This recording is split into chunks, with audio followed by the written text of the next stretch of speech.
Hello everyone, welcome to my channel moms comedy candy. আমি নবনীতা, আমার চ্যানেলে সবাইকে স্বাগত। তো আমি মেনলি এটাতে হাসির ভিডিও করি আমার এই চ্যানেলটাতে। তো কদিন ধরে ভিডিও করা হচ্ছে না কিছু ব্যস্ততার কারণে, তাই একটা ব্লগ তো ভিডিও তো পোস্ট করতেই হবে, স্কিপ করলে হবে না। তো একটা ব্লগ ভিডিও পোস্ট করছি। আজ বৃহস্পতিবার, আমি সকাল সকাল উঠে পড়েছি, এখন সকাল 7টা মতো বাজে।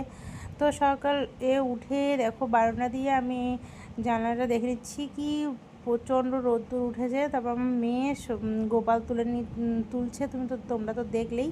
তারপর নিচে চলে আসলাম, সামনে আমাদের বাড়ির সামনের ভিউটা দেখো কি সুন্দর।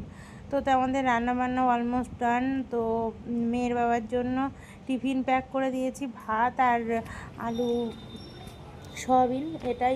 আমরাও ওটাই খাবো, ও এটা নিয়ে যাবে। তো মেয়ে পড়তে বসেছে, তারপর দেখো ও বেরিয়ে যাচ্ছে। তো ও বেরিয়ে যাওয়ার সময় আমি কিকুকে নিয়ে দাঁড়াই, না হয়তো ও মোটেই ছাড়তে চায় না ওকে। তো ভিডিওটা কেমন লাগলো জানিও, টাটা।